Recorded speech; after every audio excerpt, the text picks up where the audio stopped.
بسم الله الرحمن الرحيم. الحمد لله حمدا طيبا كثيرا مباركا فيه كما يحب ربنا ويرضاه، وأشهد أن لا إله إلا الله وحده لا شريك له، وأشهد أن محمدا عبده ورسوله صلى الله عليه وعلى آله وصحبه وسلم.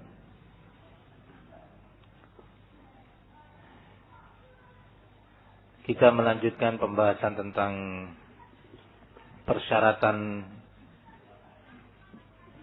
yang harus dipenuhi untuk terjadinya jihad atau diwajibkannya amalan jihad.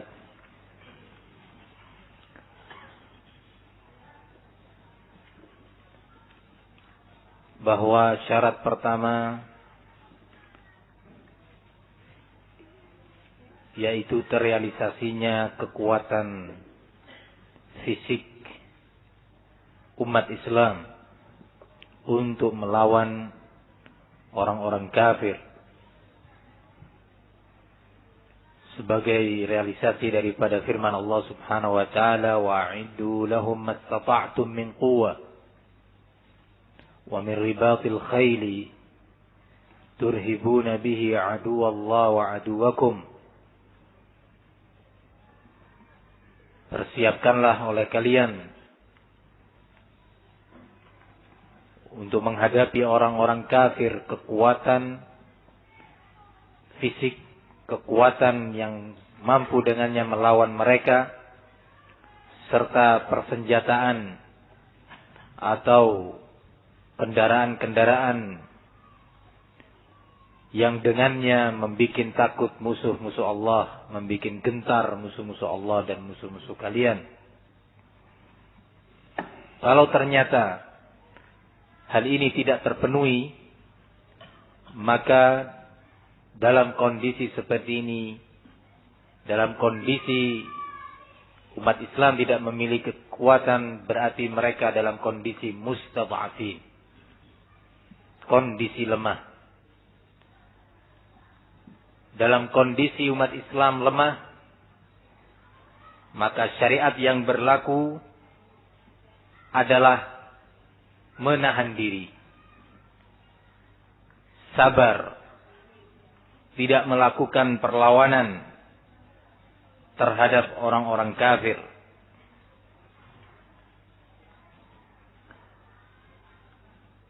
Bahkan dalam kondisi seperti ini,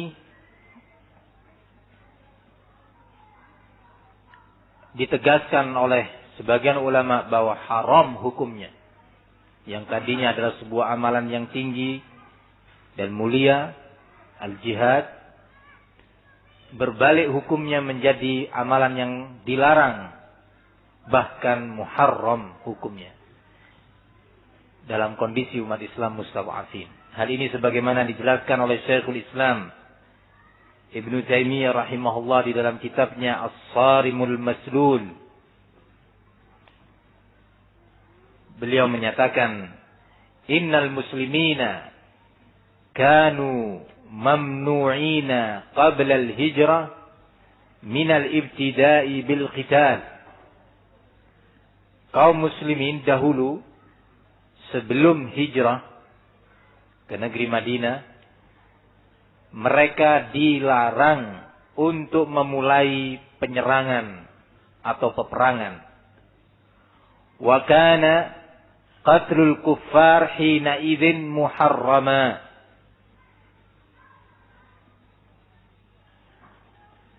Dan dalam kondisi waktu itu, dalam kondisi umat Islam masih lemah, membunuh atau memerangi orang-orang kafir hukumnya muharram, kata Syekhul Islam Ibnu Taimiyah. Wa huwa min qatlin nafs bighairi haqqin.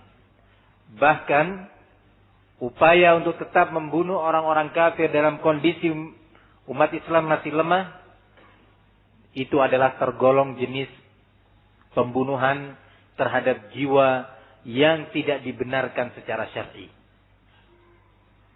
qatlun nafs bighairi haqqin. Kama qala ta'ala alam tara ila alladzina qila lahum kuffu aydiyakum ila akhirih al-ayat. Oleh karena itu para ulama menjelaskan bahwa pada awal keislaman atau awal dakwah Islam, di saat kaum muslimin secara jumlah masih sedikit dan secara kekuatan masih lemah, yang berlaku pada waktu itu adalah sikap menahan diri yang Allah perintahkan dalam ayat yang tadi kita bacakan di dalam surat An-Nisa ayat ke-77. Alam tara ilal ladzina qila lahum kuffu aydiyakum wa aqimus salata wa atuz zakah falamma kutiba alaihimul qital idza fariqum minhum yakhshawna an-nasa ka khasyatillah aw ashadda khasyah. Ayat ini sebenarnya mengandung pelajaran-pelajaran penting buat umat Islam. Menjelaskan tentang ayat ini, Al-Imam Ibnu Katsir menyatakan, kanal mu'minuna. Setelah kita menukil tadi, membacakan pernyataan Syekhul Islam, sekarang kita akan membacakan pernyataan Al-Imam Ibnu Katsir. Agar umat ini tahu bahwa yang dinukilkan ini adalah fatwa ulama. Bukan datang dari logika-logika kita. Al-Imam Ibnu Katsir mengatakan, kanal mu'minuna fi ibtida'il Islam wa hum bi Makkah ma'muruna bis salati waz zakah. Dahulu umat Islam ketika awal dakwah, dahulu kaum mukminin ketika awal-awal keislaman, ketika mereka berada di Makkah, ma'murun atau ma'murina bis salati waz zakah. Mereka hanya diperintah untuk melakukan salat dan menunaikan zakat. Wa in lam takun zati an-nusub. Walaupun zakat yang diperintah pada waktu maksudnya bukanlah jenis zakat yang ada ketentuan nisab dan yang lainnya, tetapi lakin kanu ma'murina bimuwasatil fuqara minhum. Maksudnya adalah untuk menolong, banyak membantu orang-orang fuqara dari kalangan mereka. Itu zakat pada awal keislaman. Berbeda setelah pasca hijrah ke Madinah. Wa kanu ma'murina bis-safahi wal 'afwi 'anil musyrikin was-sabr ila hinin. Dahulu kaum muslimin pada kondisi seperti itu diperintah oleh Allah Subhanahu wa taala untuk memberikan maaf atau membiarkan kekejaman-kekejaman kaum musyrikin dan diperintahkan mereka untuk sabar sampai batas waktu tertentu. Wa kanu yataharraquna. Mereka dahulu juga merasa sakit hati, panas hati mereka melihat tingkah pola kaum musyrikin. Sakit mereka menderita menghadapi kekejaman kaum Quraisy. Wa yawudduna law umiru bil qitali liyashtafu min a'daihim. Mereka sangat berharap pada waktu itu. Sangat berharap kalau seandainya Allah perintahkan untuk berperang. Allah turunkan syariat, menunggu adanya syariat. Menunggu dan berharap adanya syariat untuk diizinkan bertempur menghadapi orang-orang Quraisy yang kejam, bengis. Agar mereka bisa membalas kepedihan-kepedihan yang mereka derita. Walam yakunil halu idzaka munasiban. Namun kata Imam Ibnu Katsir, kondisi dan keadaan pada waktu itu tidak memungkinkan untuk melakukan peperangan. Li asbabin katsira. Karena adanya berbagai sebab yang banyak. Minha, antara lain, qillatu adadihim bin nisbati ila kasrati adadi aduwihim. Di antara sebab-sebab yang banyak tadi, antara lain kata Imam Ibnu Katsir adalah jumlah mereka yang sangat sedikit. Jumlah kaum muslimin yang sangat sedikit pada waktu itu, sementara jumlah orang kafir sangat besar. Sehingga yang berlaku adalah ayat ke-77 dari surat An-Nisa. Allah tahan. Kufu aidiakum. Tahan diri kalian. Jangan kalian melakukan apapun. Kenapa sebabnya? Apa hikmahnya? Disebutkan oleh Al-Imam As-Sa'di rahimahullah dalam tafsir Taisir Al-Karim Ar-Rahman. Beliau menyatakan, sekarang kita akan nukilkan pernyataan salah satu imam besar dalam tafsir, salah satu imam dari a'immat ahli sunnah. Kata al-Imam As-Sa'di rahimahullah, kana al-muslimun idh kanu bi Makkah ma'murina bis salati waz zakah.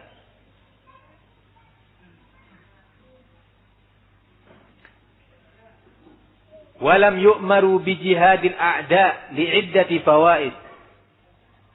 Mereka dahulu pada saat mereka masih di Makkah. Berapa lama di Makkah? Masa atau fase dakwah di sana? 13 tahun. Lam yu'maru bi jihadil a'da. Tidaklah mereka diperintah untuk melakukan jihad, memerangi musuh-musuh dari kalangan orang-orang kafir. Li'iddat fawaid. Sebabnya adalah adanya beberapa faidah, manfaat.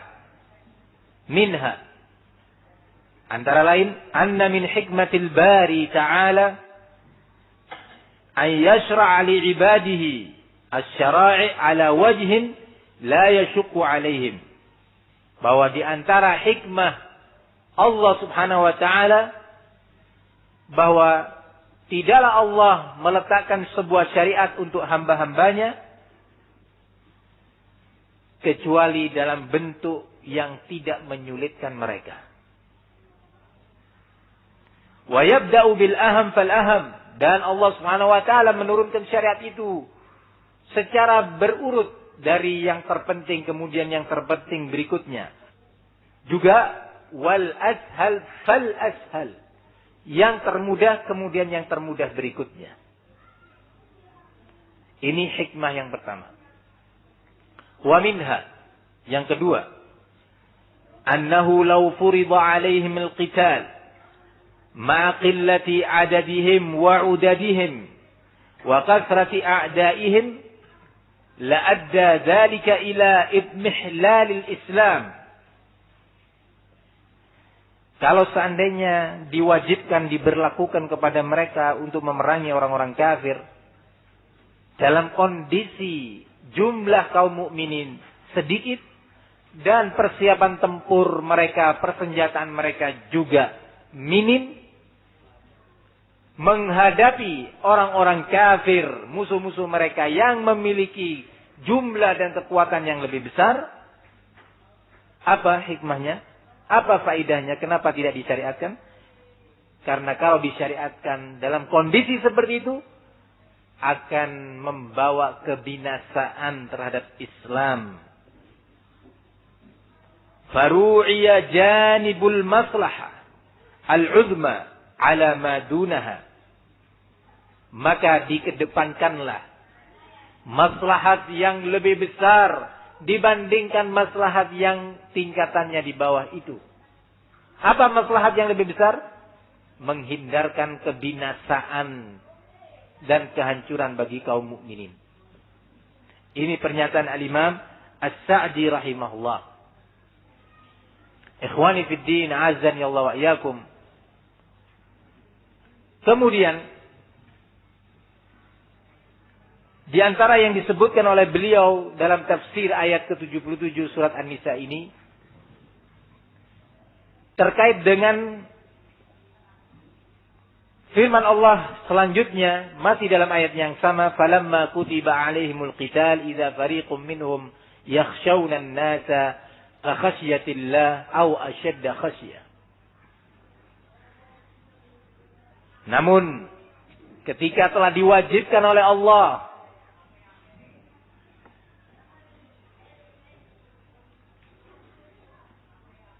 perperangan, diwajibkan oleh Allah kepada mereka untuk memerangi orang kafir, ternyata atau tiba-tiba sebagian dari mereka takut kepada musuh-musuhnya, takut terhadap kekuatan lawannya sebagaimana mereka takut kepada Allah, atau lebih besar ketakutan mereka kepada musuh-musuhnya dibandingkan ketakutan mereka kepada Allah. Kemudian mereka meminta, Rabbana lima katabta alaina al-qital. Ya Allah, kemudian mereka mengucap, kenapa engkau wajibkan, engkau berlakukan ketentuan kewajiban untuk bertempur menghadapi orang-orang kafir. Laula akhartana ila ajalin qarib. Kalau seandainya kau tunda sejenak. Ketika menjelaskan tentang ayat ini,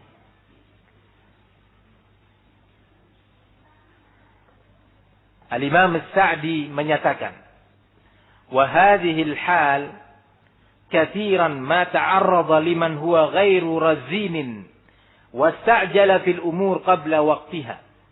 Ini adalah keadaan atau kondisi kebanyakan orang-orang yang selalu bersikap tidak tenang dan terburu-buru di dalam menghadapi problem yang mereka hadapi. Terburu-buru penyelesaiannya, terburu-buru untuk mendapatkan jalan keluar sebelum waktunya. Fal ghalib alaihim annahu la yasbir. Fal ghalib alaihi annahu la yasbir alaiha waqta hululiha wa la yanu'u bihamliha bal yakunu qalilas sabri. Mayoritas orang-orang yang seperti ini, kondisi orang-orang, ayo sudah sekarang tempur, jihad saja, ayo cepat berangkat. Malah menuduh orang-orang yang tidak bersegera menurut mereka sebagai orang-orang munafik, antek-antek lawan, antek-antek musuh, antek-antek kufar. Terburu-buru. Maunya itu segera, tanpa memperhitungkan keadaan umat, keadaan kaum mukminin. Akhirnya kata Syekh Sa'di rahimahullah, inilah kondisi mayoritas orang-orang yang menghadapi problem dan tragedi yang mereka hadapi itu dengan tidak tenang dan sikap terburu-buru. Mayoritas mereka adalah, atau mayoritas orang yang seperti ini kondisinya adalah tidak sabar untuk menanggung beban yang mereka hadapi di saat perintah itu benar-benar berlaku. Bal yakunu qalilas sabr. Bahkan dia cenderung untuk sedikit kesabarannya. Ya, karena memaksakan diri. Memaksakan diri di luar kemampuan. Ini yang dinyatakan oleh Rasulullah SAW.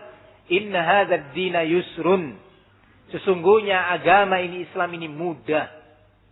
Fala yushadda ahadun ad-dina illa ghalaba. Tidaklah seorang dari hamba-hamba Allah ini yang berupaya untuk bersikap keras, berlebihan, memaksakan diri di dalam mengamalkan syariat ini, kecuali dia akan kalah. Nah, ikhwani fid din, azan ya Allah wa iyyakum. Kita mengetahui bahwa kondisi inilah yang sekarang ada di tengah-tengah umat, baik di Palestina ataupun di tempat-tempat yang lainnya. Kalau ada di antara mereka yang mengatakan, ya itu kan kalau kondisinya kita nggak diserang dan nggak dikepung oleh kaum kafir. Tapi kalau kondisinya kita diboikot, dikepung, diserang oleh mereka, dianiaya, masa kita mau diam terus? Menjawab pertanyaan ini, perlu kita ingat kembali apa yang sudah kita bahas pada beberapa majelis yang terdahulu. bahwa apa yang menimpa kepada kita di masa ini, atau menimpa kepada sebagian saudara kita di masa ini dari berbagai problem, peristiwa dan malapetaka, itu bukanlah peristiwa yang pertama. Bukanlah tragedi yang pertama menimpa kepada kaum muslimin. Telah terjadi berbagai malapetaka, musibah sebelum kita lahir di muka bumi.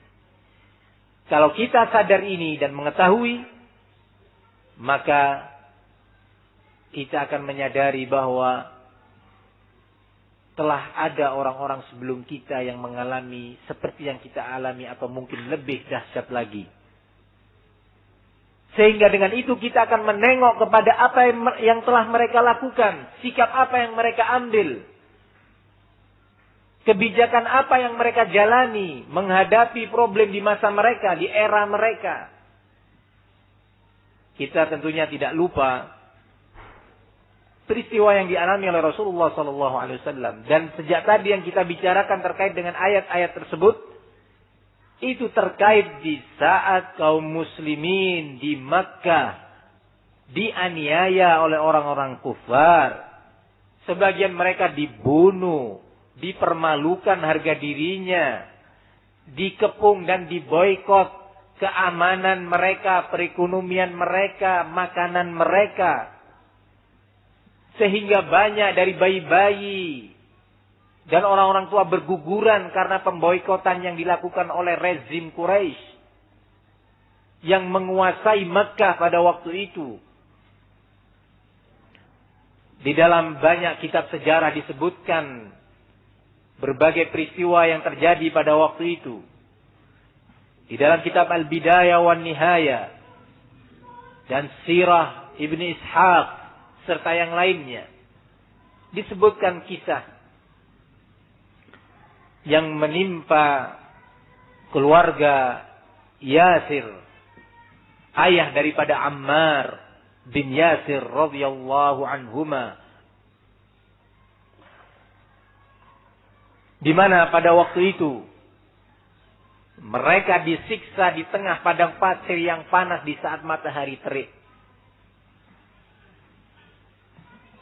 Dipukul mereka, diazab oleh kaum Quraisy. Ayah Ammar yaitu Yasir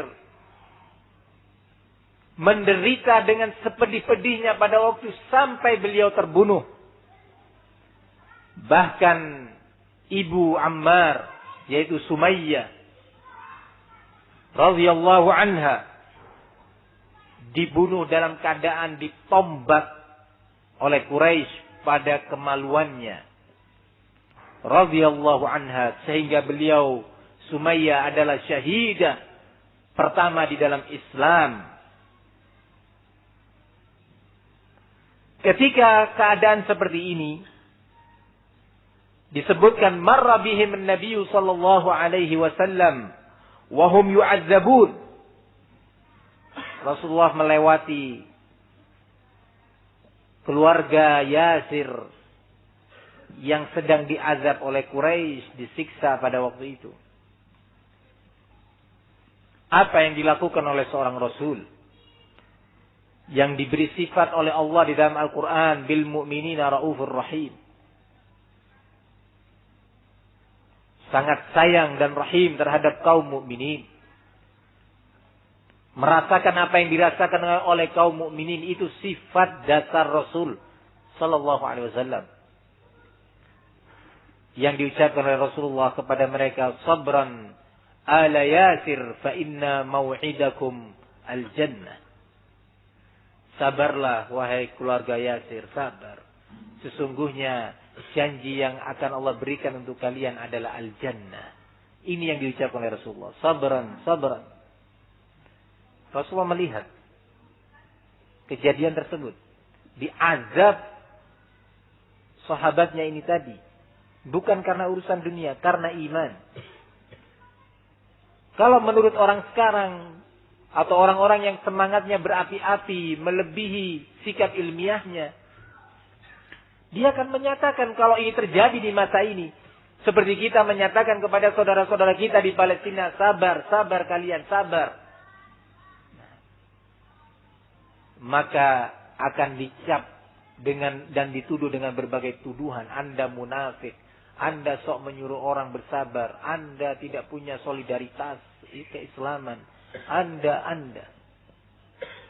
Subhanallah. Menimpa kepada sahabat. Kita juga tidak lupa kisah yang menimpa sahabat Bilal bin Abi Rabah radhiyallahu anhu, yang diazab oleh Quraisy dan tidak bisa berucap apapun kecuali ahad, ahad, ahad.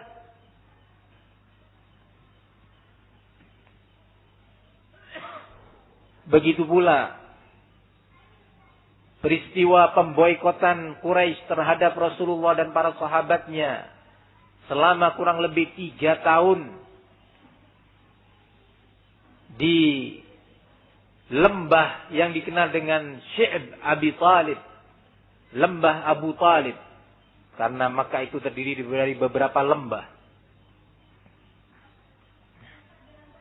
Mereka dikepung. Disebutkan di dalam beberapa buku sirah, qala washtadda al-hisaru falam yakun al-musyrikuna yatrukuna ta'aman yadkhulu Makkah wala bay'an illa badaruhu fashtaruhu hatta balaghahum al-juhd waltaja'u ila akli al-awraq wal-julud. Ketika pemboikotan selama 3 tahun, bayangkan antum, kita bisa merasakan di tempat kita kalau selama 3 hari tidak ada air untuk mandi, bukan air untuk minum. 3 hari atau 5 hari atau sepekan tidak didapati air di tempat kita. Betapa gelisahnya kita dan sempitnya hidup ini. Bagaimana kalau itu berlanjut sebulan? Mungkin akan menimpa kepada kita sikap terburu-buru dan tidak ada lagi kesabaran untuk semua kita meninggalkan talabul ilmi. Rasulullah dan para sahabatnya diboikot selama hampir 3 tahun. Di negeri yang panas, gersang. Quraisy bertindak kejam. Kalau ada para pedagang-pedagang masuk ke kota Makkah, mereka segera memberi barang-barang tersebut. Dan tidak diberi kesempatan Rasulullah dan para sahabatnya untuk membeli barang-barang tersebut atau makanan-makanan yang dijual, dibawa dari luar Makkah. Hingga akhirnya mereka terpaksa memakan daun-daunan. Dan daun-daunan di Makkah tentunya tidak sama dengan dedaunan di tempat kita. Akhirnya mereka memakan kulit-kulit hewan yang mereka sembelih, yang sudah dikeringkan. Mereka makan. Karena sudah tidak ada lagi bahan makanan. Qala wa hatta kana yusma'u min wara'i asy-syi'bi aswatu nisa'ihim wa sibyanihim yatadaghawna min al-ju'. Bahkan sampai didengar dari balik bukit di mana lembah di sana mereka tinggal, Rasulullah dan para sahabatnya, terdengar suara dari balik bukit itu yang muncul dari lembah tersebut, suara bayi-bayi yang menangis kelaparan dan suara wanita-wanita yang juga menangis kelaparan, tidak bisa menyusui anaknya. Bayi demi bayi berguguran, satu demi satu wanita semakin lemah dan berguguran meninggal dunia. Selama 3 tahun diboikot oleh Quraisy.